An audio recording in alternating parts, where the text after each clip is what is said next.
Olá, vida e saúde! Hoje estou aqui, Padre Miguel Ângelo, para você, juntamente com a doutora Milena Tessari. Querido irmão, nosso telefone está à disposição, 1938719620. Ligue para nós, já recebemos várias perguntas, maravilha. A doutora Milena já esclareceu, algumas questões que já nos chegam, outras tantas que são as minhas dúvidas. As dúvidas eu tenho certeza de você que está em casa. O tema de hoje é labirintite. Essa questão do equilíbrio, do nosso desequilíbrio, nós podemos aí entender como labirintite. Doutora Milena, por exemplo, eu posso dizer que qualquer tontura que eu tenha, é um sintoma de uma labirintite ou isso precisa ser diagnosticado? Na verdade, a tontura é um dos sintomas, mas nem toda tontura é uma labirintopatia. Certo. Então, todos os pacientes que têm tontura, a gente recomenda que passe com o médico especialista para fazer toda a avaliação. Existem exames específicos, mas nem toda tontura é uma labirintite, precisa ser investigada. Por exemplo, eu tenho alguns amigos e amigas que às vezes estão com alguma tontura, procuram-nos como padre para oração e falam, eu estou com labirintite, Já é comum as pessoas se autodiagnosticarem. Então, pessoal, cuidado, é preciso procurar um médico, um especialista, otorrinolaringologista, nesta área que possa te auxiliar, orientando aí a sua caminhada, fazendo aí o diagnóstico preciso para acontecer então a medicação. Nós já recebemos aqui algumas perguntas, o povo aí de casa está nos ligando, o telefone está à sua disposição. Obrigado aí a Maria das Dores Batista Costa, de São Paulo, capital. Ela diz assim, todas as vezes que ataca o meu fígado, começa a labirintite. Então ela está aí correlacionando a doença com o problema do fígado. Tem alguma relação? Se a pessoa já tem o diagnóstico de labirintite, labirintopatia, às vezes algum excesso alimentar, sim, pode ocasionar uma crise, pode piorar. Mas aquilo que a gente acabou de comentar, às vezes a pessoa come bastante, tem algum outro fator envolvido que precisa ser investigado. Então, a gente sempre orienta os pacientes a ter o diagnóstico, mas quando ele já tem esse diagnóstico, é muito importante manter uma alimentação mais regrada e quando tem abuso de alguns tipos de alimento, ele pode provocar uma crise ou piorar alguma crise que ainda não foi completamente resolvida. E até mesmo uma alimentação aí demasiada e tal pode provocar uma tontura que não seja propriamente... Que não seja uma labirintopatia. Pode certo. Sim. Por isso que é muito importante ter o diagnóstico preciso. A gente tem hoje todo o aparato aí de exames para fazer o diagnóstico preciso. Maria das Dores Batista Costa, São Paulo, capital. Um abraço a você e a sua família. Obrigado por interagir conosco no programa Vida e Saúde de hoje. Nós temos também uma outra pergunta aqui, a Iracema Ibrahim Sabá Garcia, de Capão Bonito. Um abraço aí para todos da cidade de Capão Bonito, cidade muito querida, já estive por aí. Ela diz assim, meu esposo está com o ouvido todo tampado. Gostaria de saber, quando há entupimento, se pode ser um começo de labirintite. Tem alguma coisa relacionada, doutora Milena? Só ouvido entupido, a princípio, não é uma labirintopatia, Por isso que é sempre importante ver se ele tem algum outro sintoma associado, procurar um otorrinolaringologista para ver se não tem algum outro fator. Por exemplo, uma coisa que é muito comum em quem tem ouvido tampado é cerume, a famosa cera no ouvido, que é uma coisa muito comum, muito fácil de ser resolvida e não vem associada com nenhum problema de equilíbrio. E isso daí causa tontura? Por exemplo, só a cera em si, se não for problema no labirinto? Não, a princípio não. Não é para... Se for só a cera, não causa tontura. Iracema Ibrahim de Capão Bonito, então corra lá no médico, procure um médico para saber aí de um diagnóstico mais preciso. E uma outra pergunta aqui da Maria Lúcia, graças a Deus o povo está aí, doutora Milena, interagindo conosco, estão aí atentos, o Brasil e o mundo inteiro acompanhando Vida e Saúde. Nosso telefone é à sua disposição, pessoal, 1938719620, estamos aqui para tentar esclarecer as suas dúvidas. Maria Lúcia Silva, de Hortolândia, São Paulo, ela diz assim, eu tenho labirintite e quando está atacada, é normal ter náuseas? Uma pergunta. E quando tomo o remédio, é normal eu ter mal-estar? ela já deve ter um diagnóstico prévio, né? É importante já ter os exames. Quando a gente tem a crise, é muito comum estar associado com tontura, vômito, sudorese, é um mal-estar bem importante. A crise de tontura deixa o paciente realmente bem assustado, às vezes debilitado, mas a náusea e o vômito fazem parte, sim, de uma crise aguda de labirintopatia. Uma labirintopatia aguda vem associada com esses sintomas, sim. A questão da medicação, a gente não é para fazer mal a medicação. O que a gente tem mais comum de efeito colateral da medicação é sonolência. Em alguns casos, né, o efeito mais comum é a sonolência. Mal-estar, aí a gente precisa examinar para ver se tem algum outro fator aí que esteja associado. Ok, Maria Lúcia, espero que a sua pergunta tenha sido respondida. Doutora Milena, nós falamos aqui sobre a questão da alimentação, né, que pode também provocar aí tonturas, nem sempre ligado à labirintite, mas quando a pessoa já foi diagnosticada com a labirintite, fale um pouquinho assim, as pessoas de idade avançada, as situações de riscos, quais são as doenças que juntamente com a labirintite vai acarretando aí um diagnóstico mais preciso ou talvez uma complicação mais precisa na vida da pessoa? Quais doenças estão um pouco associadas aí com a labirintite? Olha, é muito comum a gente, até como otorrinolaringologista, fazer diagnóstico de doenças associadas devido ao sintoma, né, de tontura.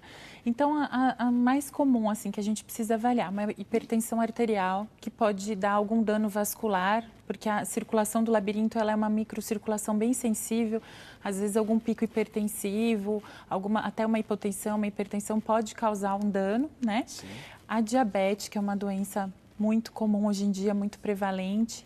Então, as células também, elas consomem muita energia, essas células do ouvido, e elas não armazenam. Então, a todo momento, elas estão exigindo do corpo um aporte energético importante. Então, se você tem uma variação de glicemia grande, alguma diabetes descontrolada, isso também pode vir a aumentar a recorrência da labirintopatia ou dificultar o controle da doença. É muito comum. E o álcool, cigarro, fumo, como que é isso? Isso também. Cigarro, tudo que a gente orienta para o paciente, por exemplo, paciente sedentário, paciente que fuma, paciente que bebe, eles alteram todo o equilíbrio, né, da circulação, o equilíbrio do corpo, que também pode aumentar a chance de piorar uma crise ou de dificultar o controle e de desencadear também.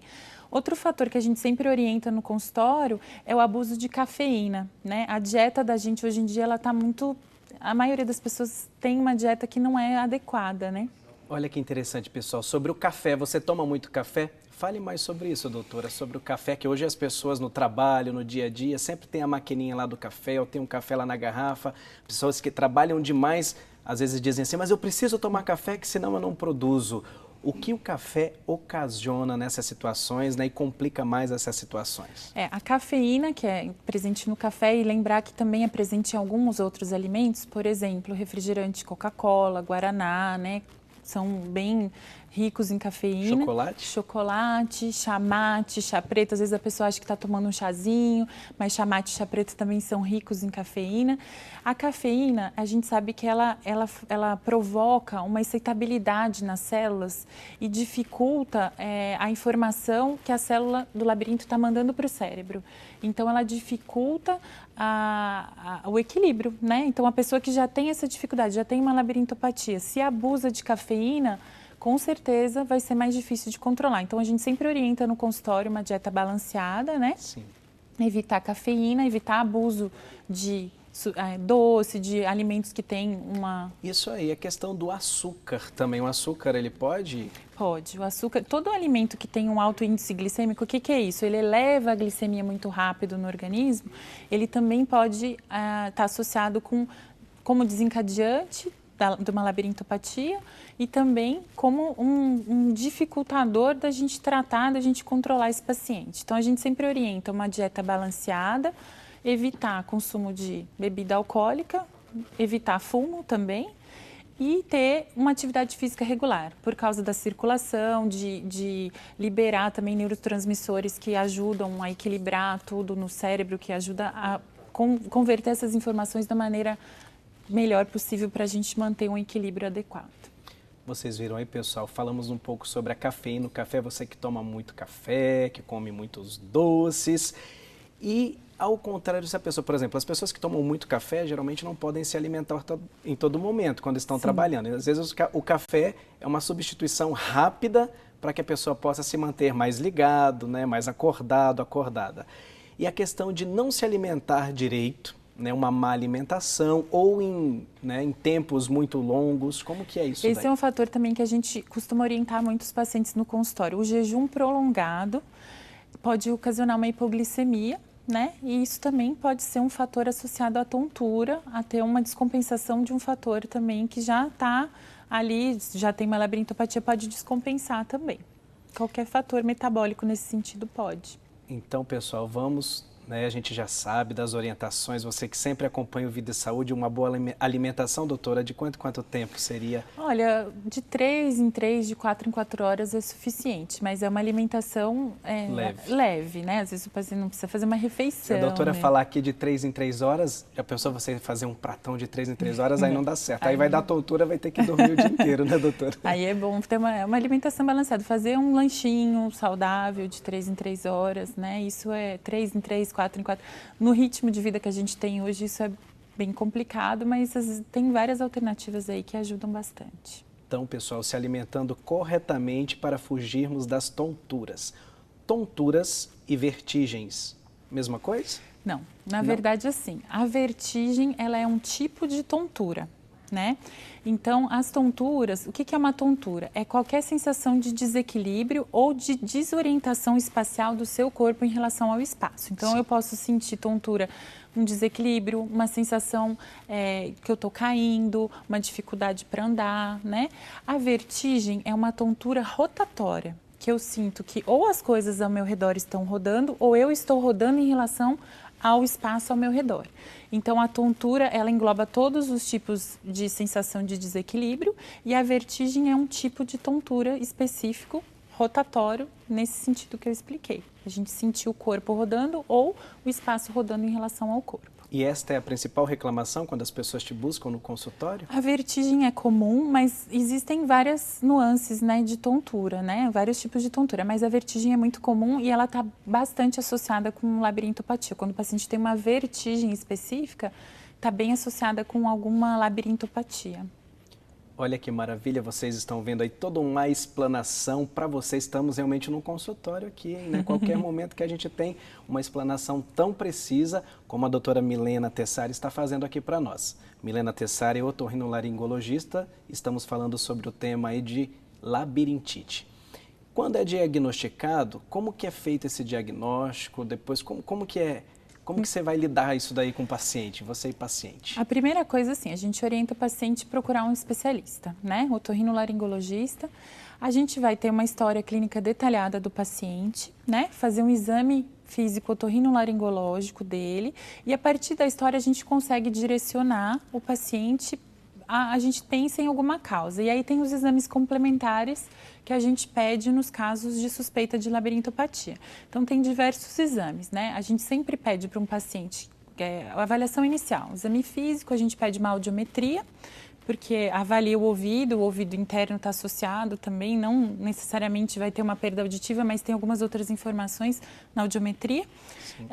Tem um exame específico que a gente chama de exame otoneurológico, que ele vai avaliar os dois labirintos separadamente, ver se eles estão funcionando, como que eles estão, né? E os exames metabólicos que a gente pede, que seria um hemograma para ver, por exemplo, uma causa comum de tontura que não tem a ver com labirintopatia, para ver se o paciente não está com uma anemia, né? Aí pede toda a avaliação metabólica de glicemia para ver a questão do diabetes, hormônio da tireoide, a gente pede a parte toda de colesterol e para a gente avaliar alguma dislipidemia que está muito associada também com a parte de labirintopatia, ácido úrico. Então, a avaliação inicial seria a audiometria, exame autoneurológico e a parte de exames metabólicos. E tem alguns outros exames que, dependendo do resultado desses, a gente consegue ir investigando e vendo se a gente fecha o diagnóstico como labirintopatia. E a gente sempre busca o diagnóstico para a gente descobrir a causa da tontura. A gente tem que buscar a causa para a gente conseguir tratar. Certo. Nós vamos agora aí com a doutora Milena, juntamente com você em casa, verificar um vídeo que vai poder explicar um pouquinho deste mundo que nós estamos falando hoje aqui sobre a labirintite. Não saia daí, fique ligado. Eu esqueci o nome do negócio que ele dá. Reabilitação vestibular. Esse é o tratamento, A terapia na verdade, de alguns tipos. reabilitação vestibular é um Depois a gente pode falar em tratamento cima dessa, complementar a gente vai falar baseado em isso. cursos Oi, de como vai? exercícios personalizados que busca melhora na qualidade de vida dos pacientes Que através legal do você. controle postural. A compensação vestibular é um fenômeno do sistema nervoso central. Na verdade, ela ocorre quando há um desequilíbrio muito acentuado entre as informações provenientes do labirinto e o sistema nervoso central. Ao longo do tempo, ele vai diminuindo essa diferença, contando então com a neuroplasticidade do sistema nervoso central. E a reabilitação entra como um auxiliador, como alguém que possa acelerar esse processo de compensação vestibular. A nossa grande objetivo é a estabilização postural, dinâmica ou estática, principalmente em momentos de conflito sensorial, e a estabilização visual, no momento então de rotação cervical, de movimento cervical. Então, outro importante objetivo que nós temos também é com relação à segurança desse paciente e a melhora de qualidade de vida dele. A reabilitação vestibular procura restabelecer o equilíbrio por meio de estimulação e aceleração dos mecanismos naturais de compensação, induzindo o paciente a realizar movimentos que estava acostumado a fazer antes de surgir as vertigens. A escolha dos exercícios depende basicamente da configuração do quadro clínico. Normalmente, a gente sugere a reabilitação vestibular para todo paciente que se queixa de tontura, que se queixa de desequilíbrio corporal. Então, são exercícios de olhos, cabeça e corpo, sempre buscando a compensação vestibular. Realizadas, então, aqui no consultório por um especialista, 2 vezes por semana, e em casa, o paciente em casa, todos os dias, num período de 2 meses a 3 meses. E nós temos resultados muito interessantes com esses pacientes. São pacientes que chegam aqui com queixa de muita tontura, às vezes bastante entristecidos com relação a toda a incapacidade que a tontura traz para o paciente e saem daqui, depois dessas sessões de reabilitação, com a autoestima elevada, com recuperação de vida diária, com recuperação do seu equilíbrio. Então, realmente são bastante vantajosas todas essas alternativas de reabilitação vestibular. Como a gente conta com a compensação labiríntica, que é um fenômeno central, eu tenho mais ou menos 2 meses, 3 meses para eu ter um retorno disso, né? Então, é claro que tem pacientes que conseguem chegar no melhor das condições. E tem pacientes que não, que melhoram a qualidade de vida, né? Então a gente não sabe exatamente aonde que o paciente pode chegar, mas normalmente é mais ou menos nesse período, de 2 a 3 meses, então, de exercícios.